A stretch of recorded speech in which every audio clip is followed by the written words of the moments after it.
Toshkent shahrida yashab, metro mo'jizasidan zavq olmagan odam topilmasa kerak.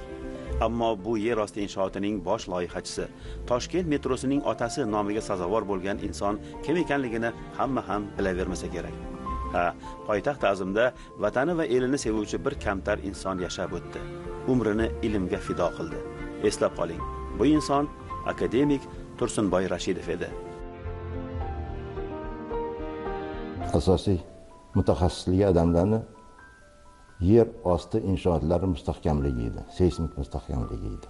Metro qurilish masalasi ko'tarilganda qattiq yig'ilish bo'lgan. Sharof Rashidov mana yosh olimlarimiz bor shu sohada. Tursunboy Rashidov tanilgan o'shan.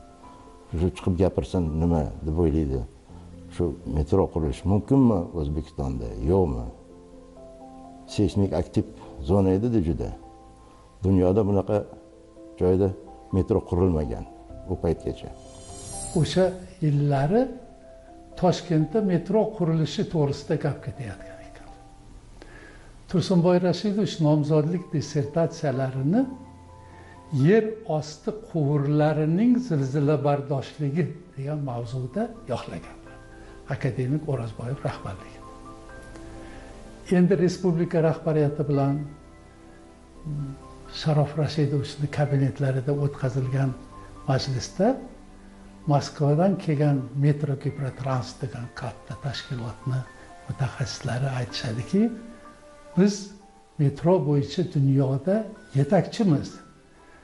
Lekin yuqori zilzila bo'ladigan noqulay grunt sharoitlarida qurishga birinchi gal duch kelyapmiz. Shu masalada bizga yordam kerak.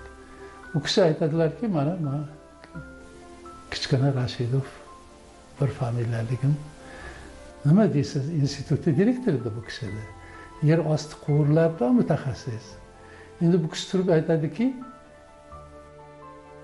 biz respublikamiz yer osti quvurlarining zilzilabardosligidan yetakchi. Ha, metro katta quvur, biz buni hal qilamiz dedi endi. Tursunboy Rashidov juda ko'p marta Moskvaga qatnab, bu yerdagi olimlarga isbotlab berib, shu metro qurilish mumkin deb xulosa chiqarilgandan keyin bu ishlar boshlanib ketgan.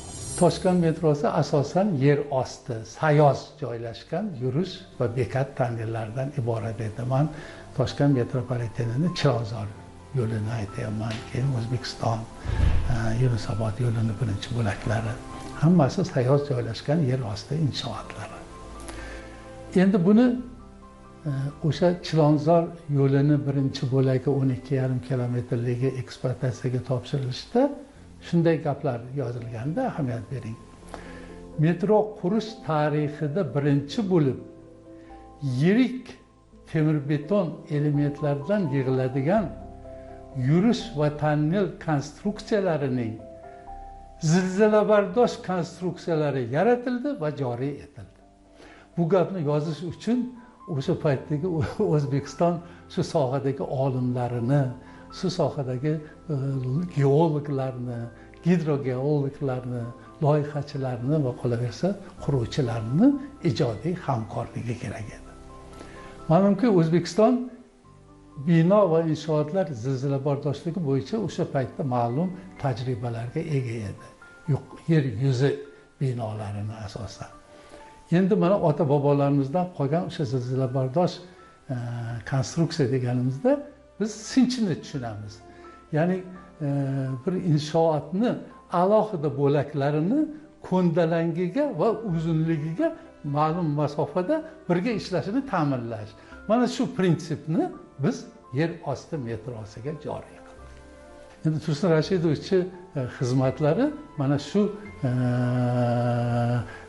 bino va inshootlarni zilzilabardosh konstruksiyalarni yaratish prinsipini yer usti inshootlardan olingan tajribani yer osti metropolitenining yurish va bekat tonnellariga tatbiq etildi. Bu kishi o'z paytida Rossiyaga borib, o'sha Moskva shahrida shu metropolitenni Toshkentda qurish o'rni borligini isbotlab keldilar. Domla ham ko'p marta eslab turardilar. 11 kilometr uzunligidagi metropoliten yo'lini qadamlab yurganmiz. Qaysi joyda qanaqa stansiya qanday bo'ladi, hali yuriladigan tonnellar, ya'ni perigonniy tonnel deyiladi, o'shalar qanday ahvolda bo'lishi kerak, zilzila bardoshli bo'lish uchun qanaqa usulda qurilishi kerak, qanaqa muhandislik yechimlari bo'lishi kerak, hisoblar bo'lishi kerak degan masalalarni ko'p eslatib o'tardilar. Olim 1966-yilgi Toshkent zilzilasi vayronalarini bartaraf etishda ilmiy jasorat ko'rsatdi. Yangi shahar qurilishi uchun zilzila bardosh loyihalarini yaratishga bosh-qosh bo'ldi. Adam oilada katta o'g'il edilar. Bu payt bilasiz, urush payti, qiyinchilik payti. Buvimlar qo'yda agarot qilib, boshqa qilib bu narsa yetishtirsa, mana adamlar bozorga olib chiqib sotardilar shu narsa. O'qishga boradigan yilimiz Ikkinchi jahon urushi boshlanib qoldi. Ikkinchi sinfga o'tganda bo'lsa kerak, ikkinchi sinf o'rtalarida bo'lsa kerak, men adamlarga xat yozaman. Demak, bu 1940-yillarda. Shunda xat yozganimni o'sha olib o'qib xursand bo'ladi. Ko'p o'tmasdan javob keladiki, o'sha ushbu xatda men nemis bosqinchilari bilan hozir okopda yotib, kurashib yotibman. Lekin men o'qigan emasman. Shuning uchun xatini olib o'qib xursand bo'ldim. O'qigan deb yozilgan xat doim esda qolgan. Shu urush tamom bo'lguncha ham, urushdan keyin ham, o'sha urushdan qaytib kelganlar, o'shandan keyin ham bu gap kallada qo'ydi. Mana bu Tursunboy Rashidov akademiyaning yoshligi shunaqa o'tgan. Lekin o'qishni qoldirmasdilar. Oltin medal bilan maktab bitirdilar. Qizil diplom bilan institut bitirdilar. O'qish deganda birinchi o'rinda o'qish turardi oilada. Shu narsa bizga ham keyin kelib o'tgan. Bu to'g'risida ko'p gapirmasdilar lekin. O'rnak bo'lardilar faqat. Bu to'g'risida ko'p gapirish shart emas. Bola o'yda ko'rganini qiladi baribir.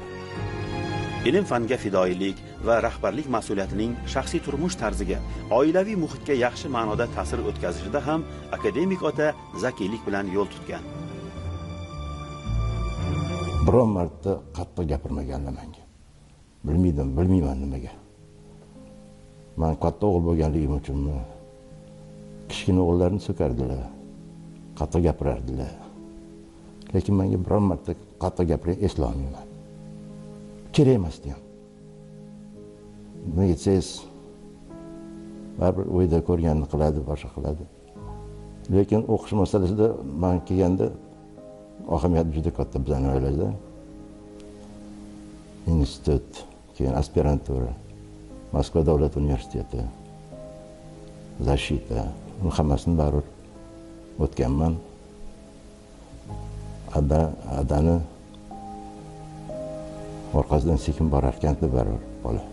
Otamiz juda mehribon bo'lganlar, o'qishimizga katta ahamiyat berardilar, o'qigan, ilmli bo'lgan. Keyin asosiysi odamlarga juda mehribon bo'lgan, odamlarni tanlamagan, odamni past balani bo'lmaydi deb har doim nasihat qilardilar.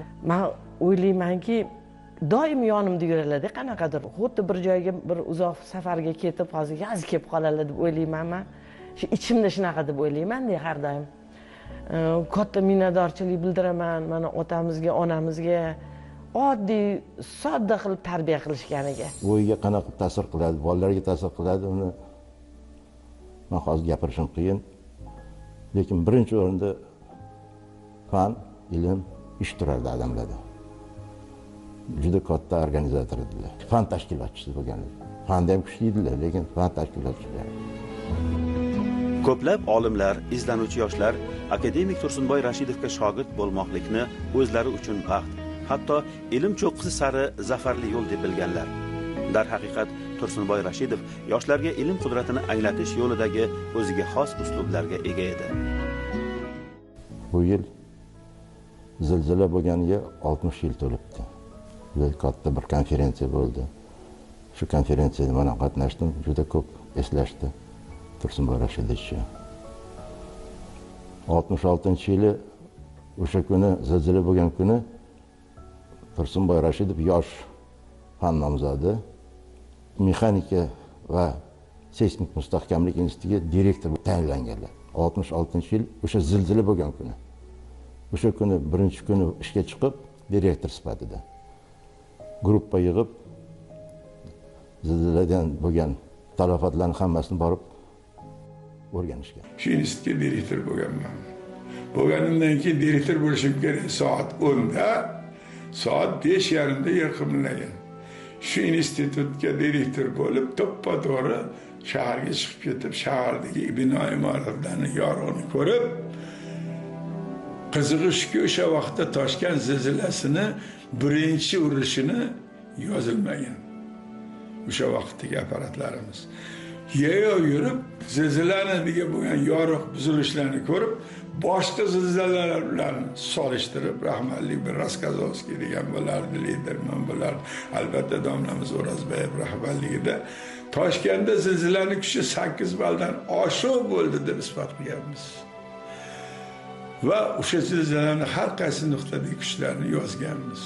Shundan keyin Toshkentga kelayotgan butun vatan o'sha respublikalardan kelayotgan quruvchi loyihachilar Toshkentni 8 balldan ortga qurish kerak ekanligiga rizolik berib, albatta har bir oshirish mablag'i bilan shug'ullanadi. Mablag'ini ittifoq ajratib, Toshkent 8-9 ballik aylanib qolgan. Hozir ham xuddi shunday.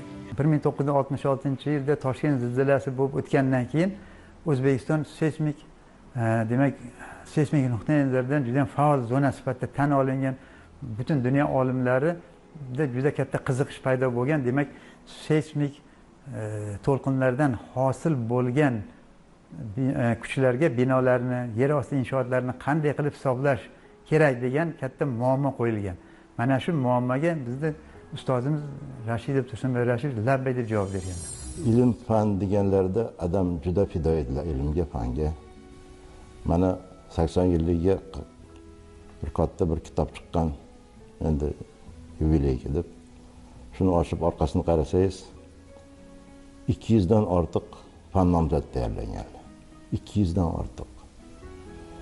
40 dan ortiq fan doktor tayyorlaganlar. Fanga, ilmga, shogirdlarga bo'lgan munosabatlar juda qattiq. Shuning uchun shogirdlarni ko'rsangiz juda butun O'zbekistonda juda ko'p. U kishi bilan tanishganimiz meni turmush o'rtog'im Robiya Shukurovni u kishini shogirdlari edi. U kishi tanishtirgan Tursun Rashidov bilan meni shundan keyin Tursun Rashidov 67-yildan boshlab bizlar o'zaro tanishimiz davom etgan. U kishi bilan birga ilmiy ishlar bajarganmiz. Bu nuqtai nazardan menga hayotimga ko'p nima deymiz, yordamlar, ko'maklar berganlar, ilmiy ishimga, boshqa ishlarga. Tursunboy Rashidov ustozimni yonlarida yurganimni bilibda O'zbekistonni ko'p olimlarini suhbatiga muyassar bo'lganman-da. Masalan, O'zbekiston Fanlar akademiyasining prezidentlari Obid Sodiqov, mana kimyo fanidan juda kuchli odam, O'zbekiston faniga juda katta hissa qo'shganlar.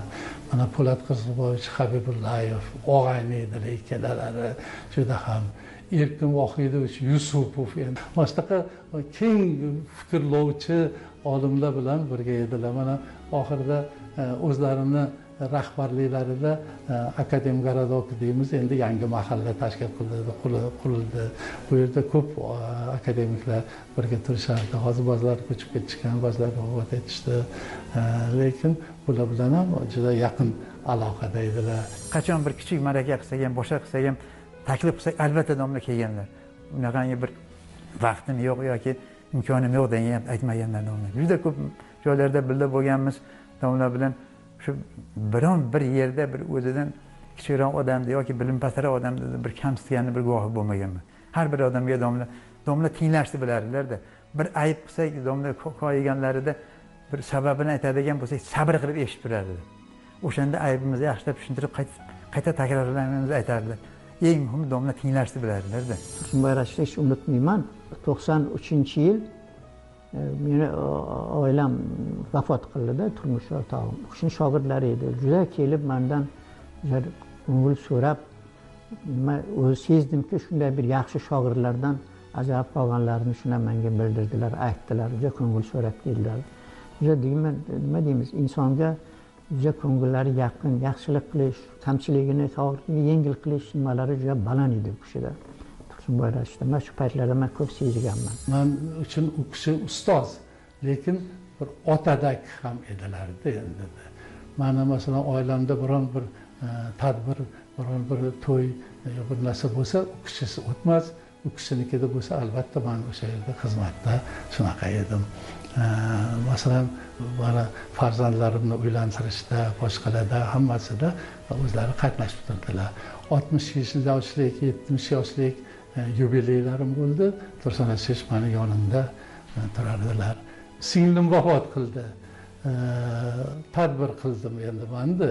Tursun Rashid yonimda turib, men hammadan keyin eshikning oldida o'tirsam, u kishi ham shu yerda o'tirib, bo'lmasa katta olimlar o'tirib, rektorlar boshqalar kelib, yo'q, shu menga otadek yonimda turib xizmat qilardilar.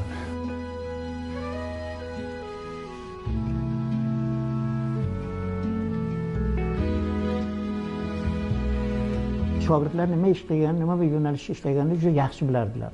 Hamda eslab qolardilar. Agar zaruriyat bo'lsa, o'sha shogirdlarni chaqirib, mana birgalikda muammolar birga hal qilinglar. Mana bu yerda bunaqa narsa chiqishi kerak, bunaqa rezultat. Natijalarga albatta qattiq e'tibor beradilar. Agar mabodo biron natija, aytaylik, talab darajasiga bajarilmagan bo'lsa yoki natijalar xomroq bo'lsa, pichoqroq bo'lmasa, albatta ma'lum darajada o'sha shogirdlarga to'g'ri yo'nalishga maslahat beradilar. Lekin u kishi hech vaqt shogirdlarga qattiq biror so'zlar bilan nimalar hech vaqt aytmasdilar. U kishi faqatgina hazil-huzul qilib ba'zi narsalarni aytadi, lekin har qanday shogird uni ma'nosiga tushunib, gapni to'g'ri o'zi xulosa chiqarib olardi-da. Men shuni ko'p ko'rganman. Bilasizmi, olimlar har xil bo'ladi. Bir xillari o'zini juda baland tutib, shogirdga xolasa gapiradi, xohlamas unaqa emas deydilar. Ular xolagan paytda u kishiga murojaat qilish, o'sha sohada vaqt topib yoki vaqtni belgilab, albatta u kishiga yordam beradilar. Domla bu ilmiy ishdan tashqari she'riyatda ham juda muxlislari bo'lgan. Navoiyning she'rlari, Hazrati Boburning she'rlaridan lozim bo'lgan joyda shu to'rtliklar aytib, juda ham o'zlarini nihoyatda o'sha Sherxondagi bo'lgan munosabatni bildirardilar. Adashmasam shu 13-yilmikan, 14-yilmikan Toshkent televideniyasida shu musobaqa bo'lgan oilaviy Navoiy she'riyati haqida. Shu musobaqada domla ham oilaviy qatnashib, nufuzda birinchi o'rinni egallab, yaxshi bir sovrin egasi bo'lgan. Hamma guvohi buni. Bundan tashqari domla bilan bo'sh paytlarida qolganimizda bekorcha gapdan ko'ra domla bilan shaxmat o'ynardik. Men o'zim ham juda ham qiziqqanman shaxmatga. Domla oq donalarda o'ynaganda, italyancha, ya'ni qora donada o'ynaganda fransuzcha himoyani me'yoriga yetkazib o'ynardilar. Ba'zida domla charchab qolmasin deb sal qo'yib bersak, sen g'irromni qilma bola, buni qo'yib berma. Seni yutib olish o'zimda ham qo'limdan kelardilar deb aytardilar. Bunaqa bu tomondan domla juda ham halol. Lekin yaxshi o'ynasak, juda ham yaxshi o'ynaysan deb shu sohada ham bir taqdirlab qo'yadilar domla. Juda ham ajoyib inson bo'lganlar.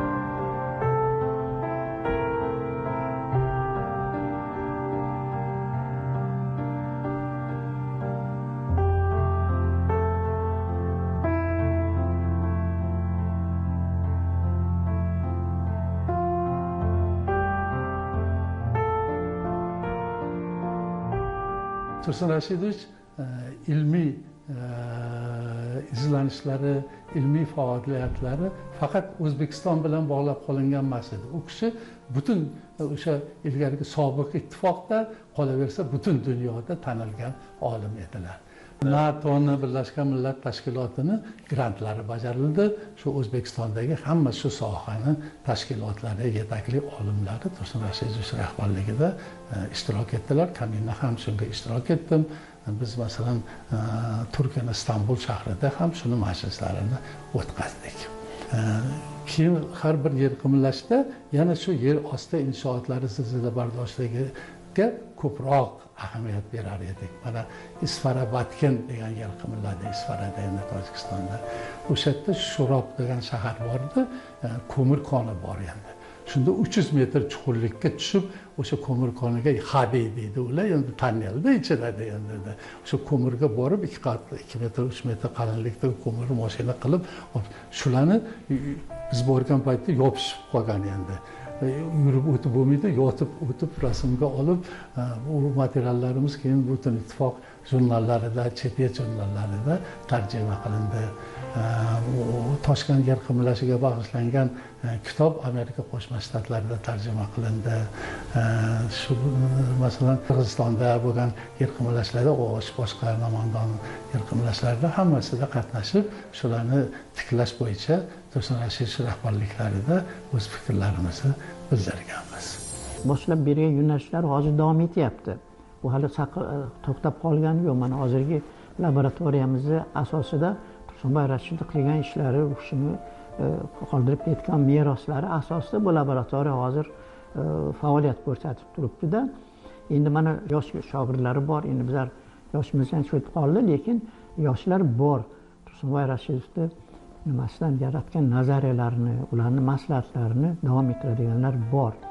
Kuzatib turib, ko'rib turgan narsalarimni aytaman. Ya'ni yangi asbob uskunalar olindi, kengaytirildi. Bu ilm bilan hammasi Tursunboy Rashidovni boshlab bergan ishlarni davom hisoblayman. U kishining boshchiligida mana shu laboratoriyamizda qo'yilayotgan asbob uskunalar asosiy u kishining tashabbusi bilan boshlangan edi. U kishi yoshliklaridan shu tajribaga qiziqib, shu asosda ilm qilganlar va shu asosda kelajakda laboratoriya qurish orzusi bor edi bu kishini. Shu amalga oshmay qoldi, o'zlari o'tib ketdilar, lekin ulardan keyin mana o'sha ular boshlagan ishlar davom etib, shu qurilmalar keldi, mana ishga tushib, mana hozirgi kunda boshlang'ich tajriba ishlarini amalga oshirmoqdamiz. Ustozimiz tashabbusi bilan boshlangan ushbu ishlar, ya'ni shu qurilmalarni xarid qilish masalasi shu Amerikaning MTS kompaniyasidan xarid qilib olib kelindi.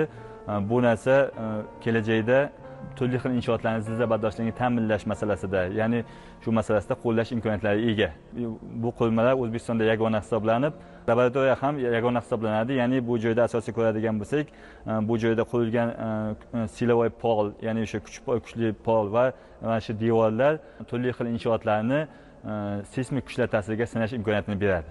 Va bu asosida biz yangi ishlab chiqarilayotgan materiallar yoki yangi kirib kelgan yangi qurilmalarni zilzila bardoshligini sinash imkoniyatiga ega bo'lamiz. Ya'ni O'zbekiston hududi seysmik xavfli hudud bo'lgani uchun bu ishlar juda muhim hisoblanadi. Ya'ni ustozimiz boshlagan ishlar juda muhim hisoblanadi. Ya'ni bu narsa kelajakda me'yorlar qoidalarni o'zgartirishga va ularga qo'shimchalar kiritishga xizmat qiladi.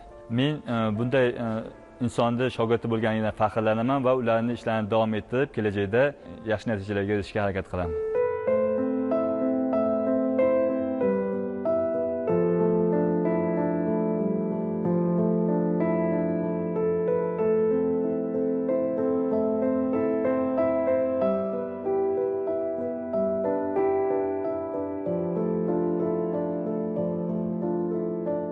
U kishiga Toshkent metropolitenining otasi degan nom berilgan juda ko'p unvonlari bor. Bu Memfis shahrining faxriy fuqarosi degan, Amerikada yil olimi degan unvonlar olganlar, o'zimizda mana hurmat belgisi o'rnini, mana yuqorida aytdik, mehnat shuhrati o'rnini, davlat mukofoti laureati bo'lganlar.